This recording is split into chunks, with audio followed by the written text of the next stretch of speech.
Em nome do Pai, e do Filho, e do Espírito Santo. Amém. Louvado seja nosso Senhor Jesus Cristo.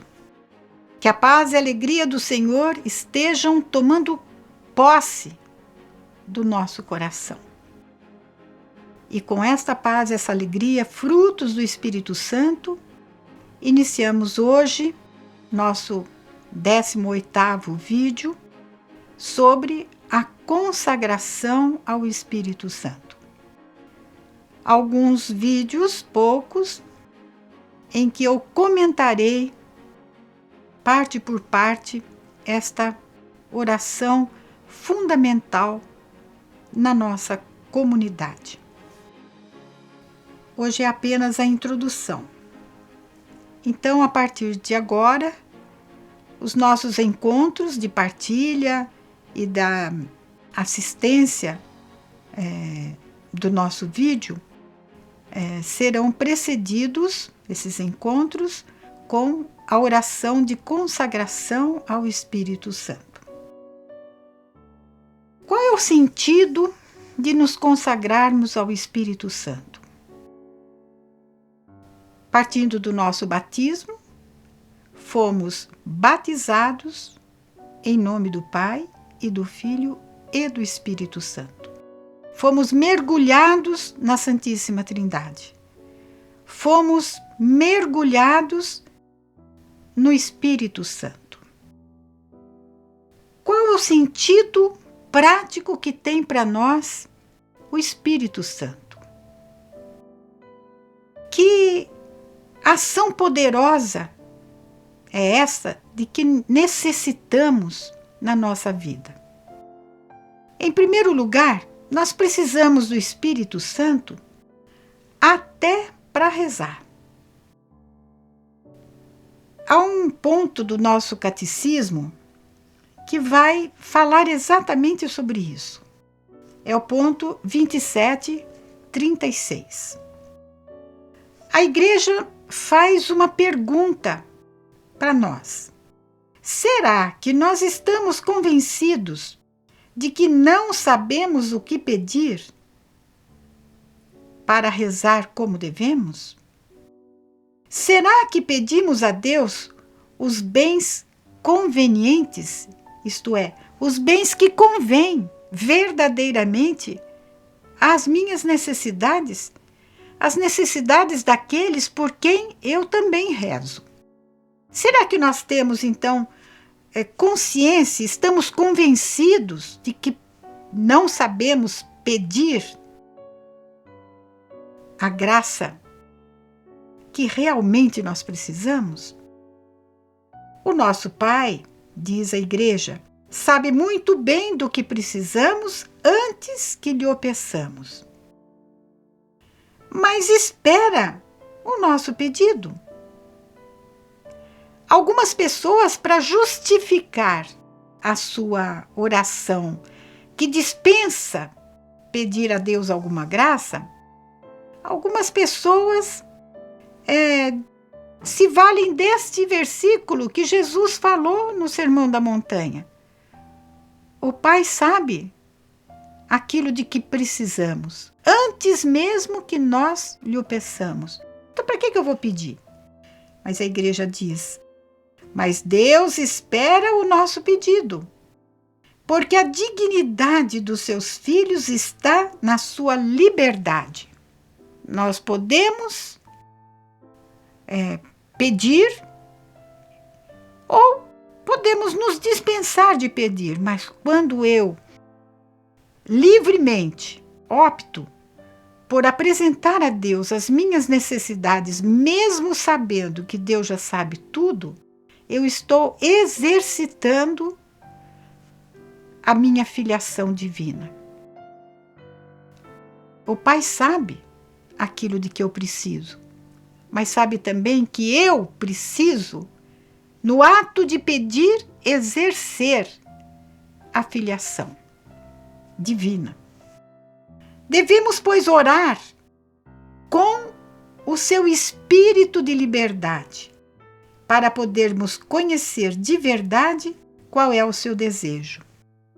Quem é que vai mostrar para mim O que é que me convém? Quem é que vai mostrar para mim os planos de Deus sobre mim? Quem é que vai me dar a conhecer a verdade do desejo que Deus tem a meu respeito? Senão a obra do Espírito Santo. Em mais um ponto do Catecismo, o 2756, 2756, a Igreja nos diz: a confiança filial é posta à prova quando temos a sensação de nem sempre sermos atendidos. Você pede, pede, pede, pede e não alcança aquilo que você pede. Isto nos fragiliza. É uma provação. Vamos dizer, é uma tentação à confiança em Deus. Então, o Evangelho nos convida a nos interrogarmos sobre a conformidade da nossa oração com o desejo do Espírito. Então, quando nós rezamos, pedimos a Deus, mostramos a Ele o nosso desejo e insistimos na nossa oração para alcançar aquela graça que julgamos ser necessária, e esta graça nem sempre chega, e a nossa confiança parece que fica abalada, é a hora de nós submetermos a nossa oração ao crivo do Espírito Santo. Isso significa o quê? Nós precisamos questionar se nós rezamos aquilo que nós pedimos está de acordo com a vontade de Deus ou não. E quem me mostra isso é o Espírito Santo. Por isso, tantas vezes, São Paulo insiste na oração no Espírito. Nem sempre essa expressão usada por São Paulo, orar em Espírito, nem sempre significa a oração em línguas. Nem sei se a intenção de Paulo é explicar o dom de línguas através dessa sua exortação. Mas precisamos sim orar no Espírito para aprendermos dele qual é a vontade de Deus a nosso respeito.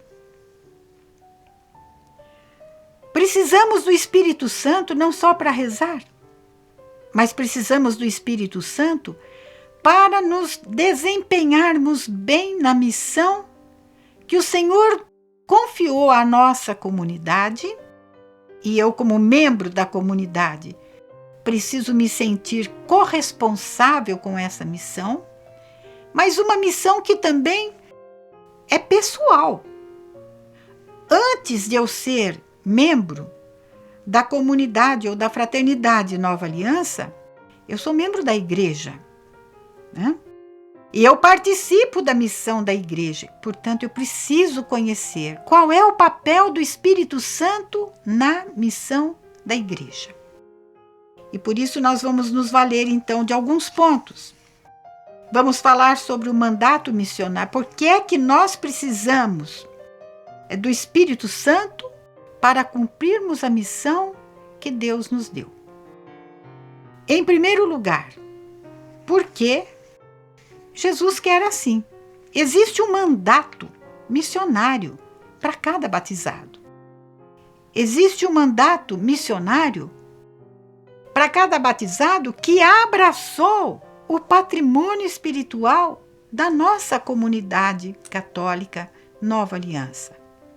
Existe um mandato missionário para você, que além de ser membro da comunidade, membro vivo da comunidade, se sente também chamado a algo mais, a ser um aliado fraterno na Fraternidade Nova Aliança.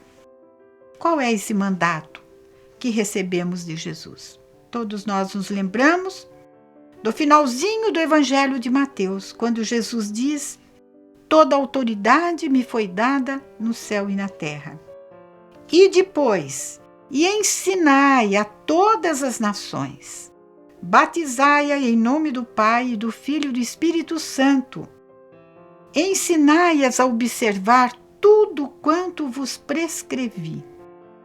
Eis que estou convosco todos os dias até o fim do mundo. Que coisa maravilhosa! Qual é o mandato expresso claramente por Jesus? Antes de subir ao céu, ele nos mandou ensinar, batizar e ensinar o povo tudo o que ele ensinou e ensinar o povo a observar aquilo que ele mandou fazer.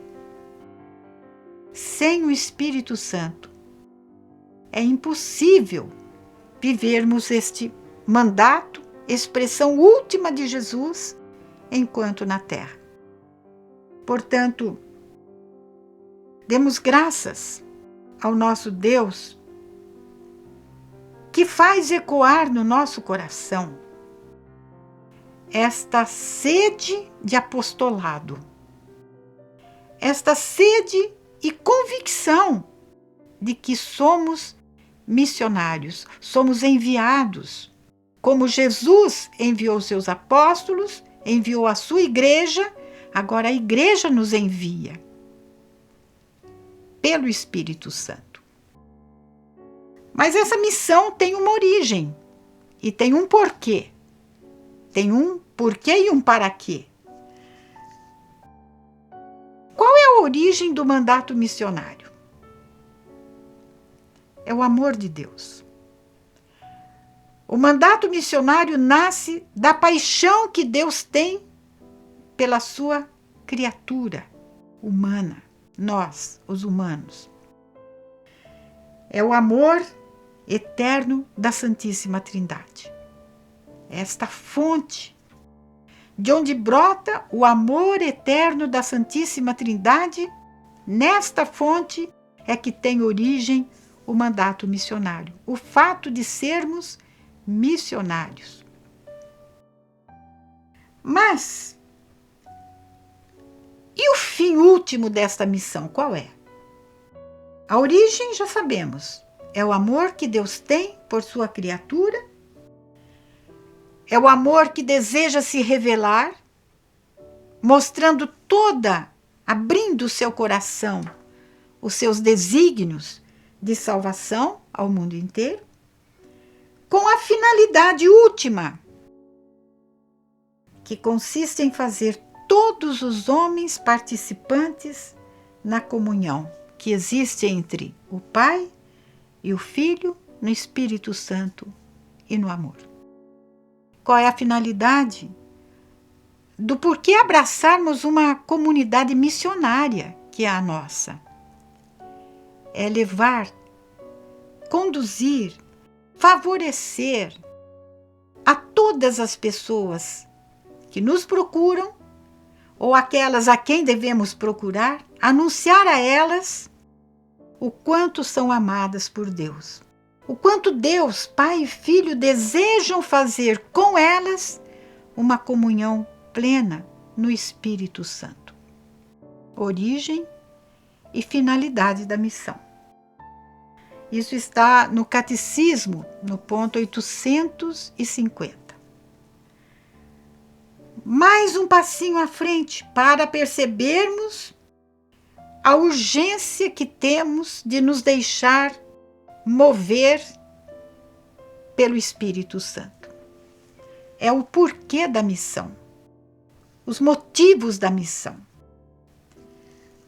São Paulo, aos Coríntios,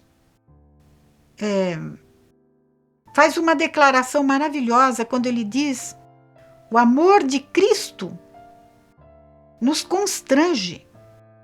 O amor de Cristo que o Espírito Santo gravou no nosso coração nos impele. Nós somos empurrados a exercitar o amor que Jesus tem pela humanidade implantado no nosso coração. Por isso, a infelicidade nossa começa quando nós tentamos sufocar os apelos de amor que o Espírito põe em nós quando estamos diante de tragédias, de necessidades, de urgências que sugerem uma ação pastoral, uma ação dedicada, uma ação missionária.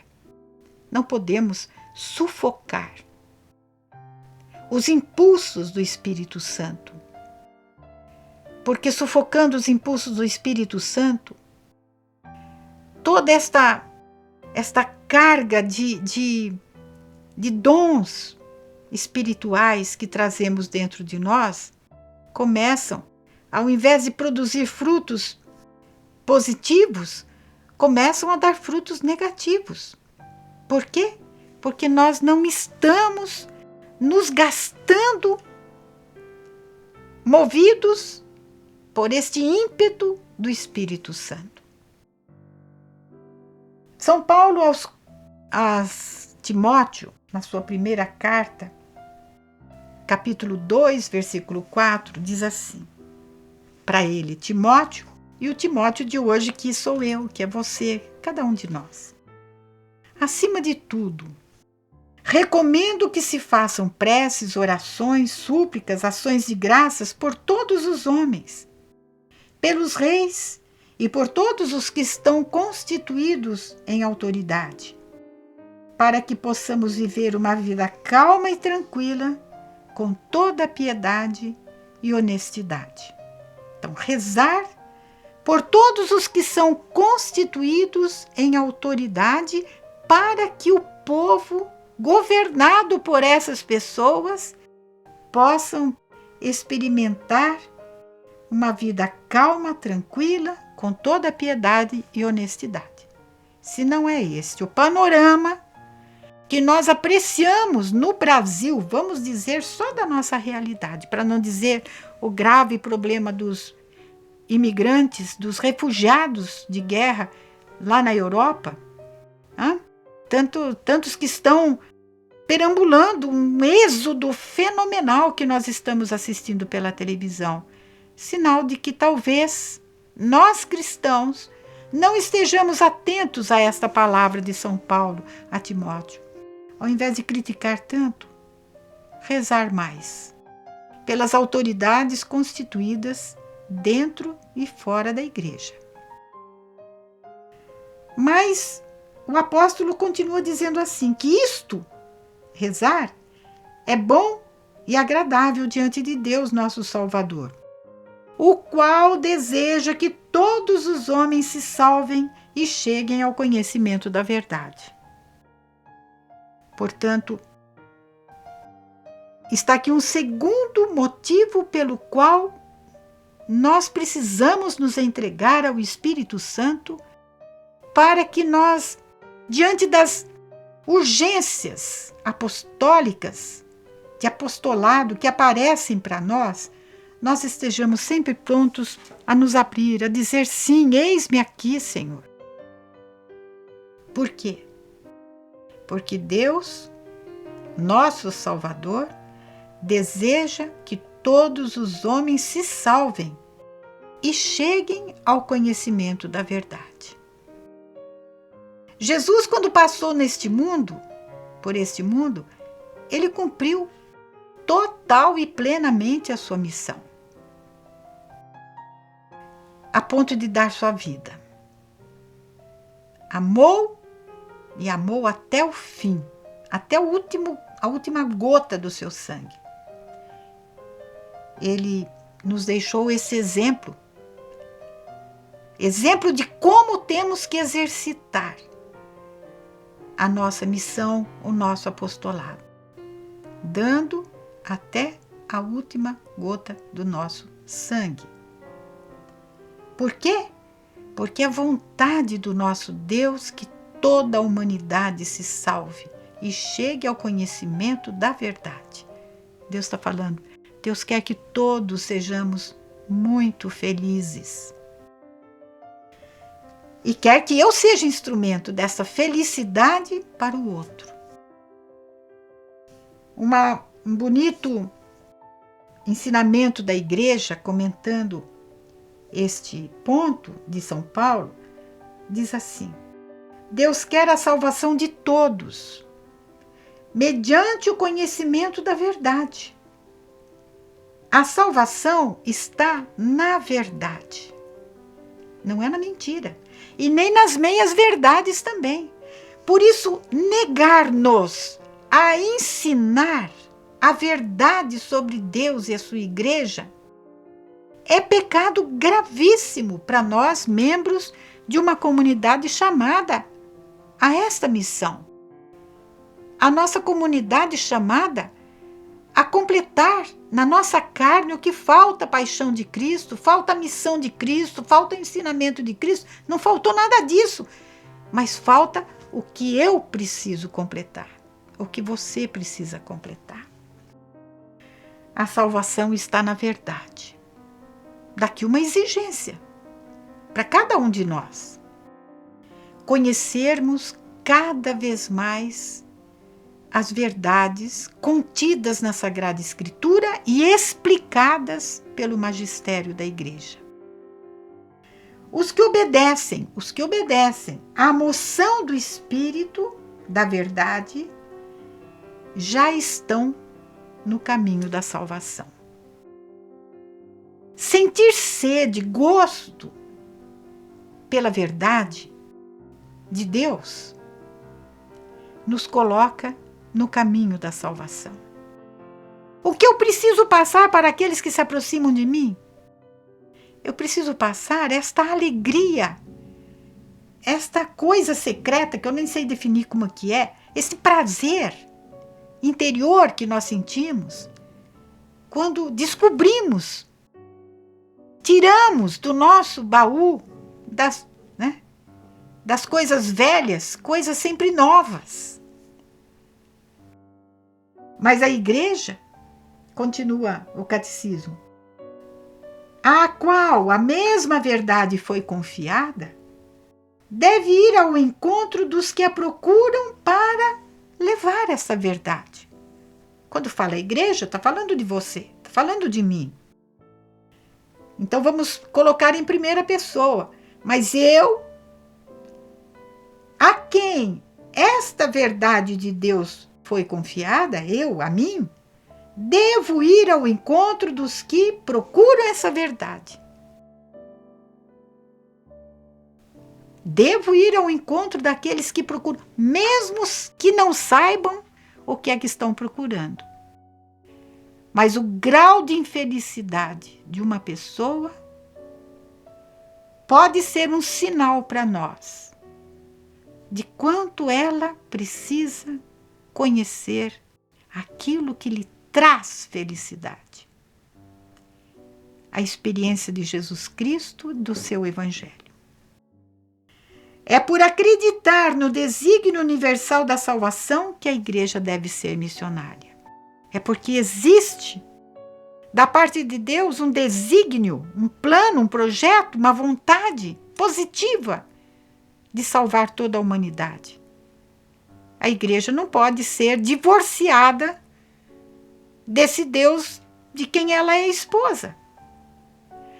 O desejo de Deus é o desejo da esposa, o desejo do esposo tem que ser o desejo da esposa. Quais são, então, os caminhos da missão?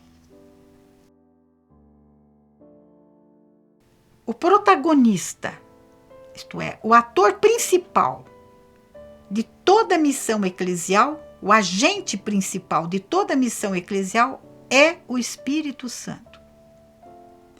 É ele que conduz a igreja pelos caminhos da missão. É ele que conduz você, missionário, nos caminhos mais variados, que, de acordo com a época, com o lugar, o Espírito Santo vai suscitando coisas sempre novas. Vejam nos nossos tempos o poder de divulgação que tem as redes sociais, as mídias. Nós não podemos nos furtar a estar presente aí. Porque é onde está a humanidade, sedenta de conhecer a verdade. A igreja continua e prolonga. A igreja, pensa bem, é você, eu. Continua e prolonga no decorrer da história a missão do próprio Cristo, que foi enviado para anunciar a boa nova aos pobres. Pobre aqui no sentido de aos que estão abertos para acolherem a palavra da graça de Deus. Então, sob o impulso do Espírito Santo, nós seguimos pelo mesmo caminho de Cristo. O caminho da pobreza, da obediência, do serviço, da imolação de si mesmo até a morte. Vamos analisar um pouquinho essas palavrinhas? O que caracterizou a missão de Jesus? E é o que tem que ser a marca da nossa evangelização. Primeiro, a pobreza. A pobreza. Quando nós... Agora, esse pensamento que eu vou desenvolver com vocês é um pensamento do Papa Paulo VI, na sua carta apostólica Evangelii Nunciandi. Uma maravilha. Sonho com o dia em que nós vamos passar um ano estudando, voltando a estudar esta carta, essa exortação apostólica, aliás, é uma exortação apostólica do Papa Paulo VI, Evangelii Nunciandi.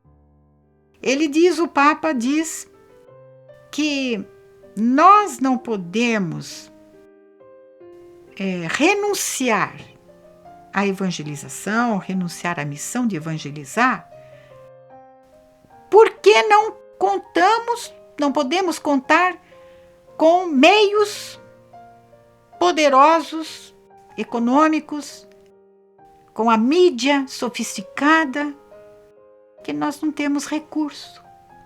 Isso não é desculpa. Porque evangelizar é transmitir vida, a vida de Deus em nós. Isso não precisa de tecnologia. Precisa do Espírito Santo.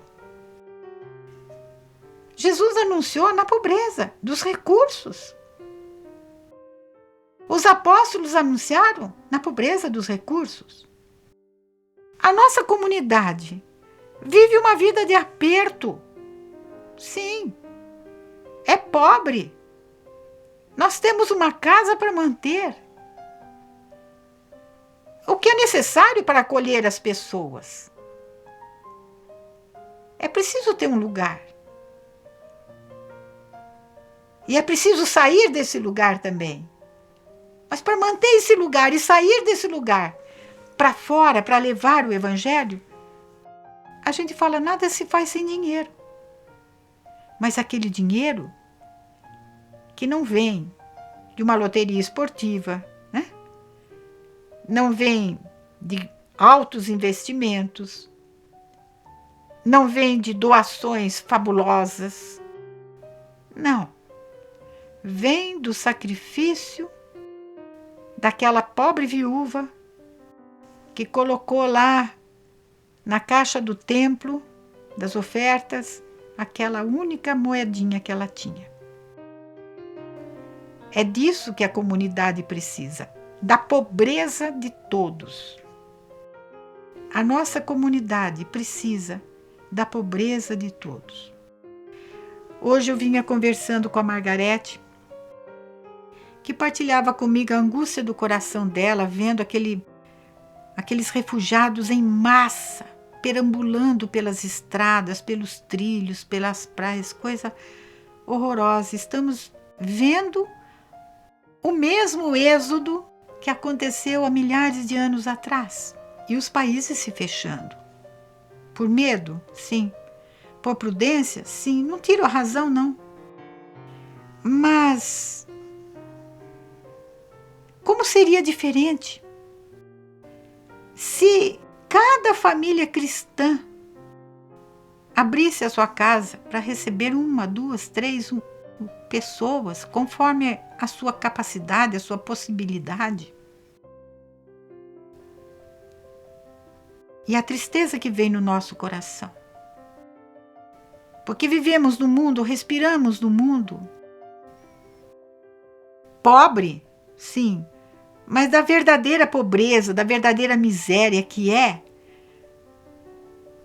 aquilo que vem fruto da desconfiança, fruto do medo, da insegurança que a situação do mundo está vivendo.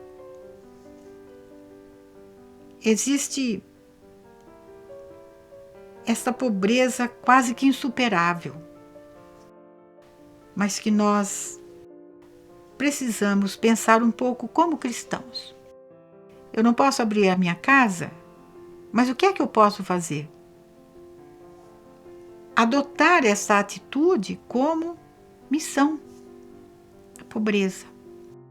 Jesus se valeu da sua missão evangelizando os pobres.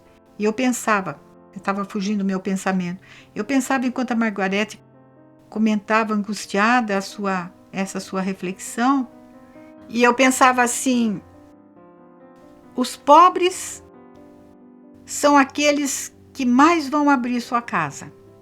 Os pobres mesmo, não é só pobre de espírito não, pobre de recurso. Porque eles não têm nada a perder. Porque o pobre tem um coração generoso, não mede muito as consequências, vive mais da providência, da confiança em Deus. Não tem muito assim aquele causa e efeito, né? Causa e consequência. Eles são mais livres. Outra característica da pobreza de Jesus é a sua obediência ao Pai. Eu só falo aquilo que o Pai me manda falar. Eu só ensino aquilo que eu aprendi do Pai. Obediência. A imolação de si mesmo. Um serviço de imolação de si mesmo.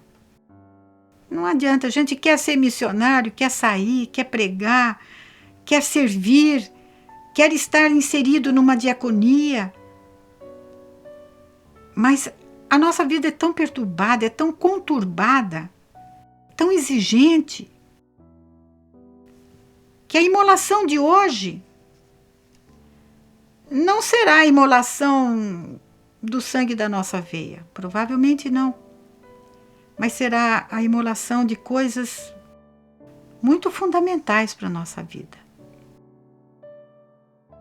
E é desse jeito que termina este ponto do Catecismo, ponto 852, citando uma frase de Tertuliano que diz: é assim que o sangue dos mártires se torna semente de cristãos. É assim que a morte dos cristãos se torna semente de novos cristãos. De que morte nós estamos sofrendo? Você sofre pela missão. Qual é a sua morte? Então, agora chegamos no final da nossa formação e eu gostaria de partilhar com vocês esta oração de consagração ao Espírito Santo. O que nós desejamos com essa consagração? Primeiro, nos colocarmos à disposição do Espírito Santo. Segundo, buscamos nesta oração inspiração em tudo e para tudo. Buscamos o conhecimento da verdade de Deus. Pedimos a graça de conhecermos a vontade de Deus e a força para cumprir essa vontade. Depois também pedimos a graça da conversão do coração. Qual é a intenção que nós temos ao nos consagrarmos ao Espírito Santo? Uma única intenção: o bem de toda a igreja. Uma pessoa ungida e dirigida pelo Espírito Santo só pode colaborar para o bem da igreja. Então, nós temos o nosso compromisso da semana. Primeiro, ao rezar a consagração ao Espírito Santo, você vai aprofundar esta sua oração,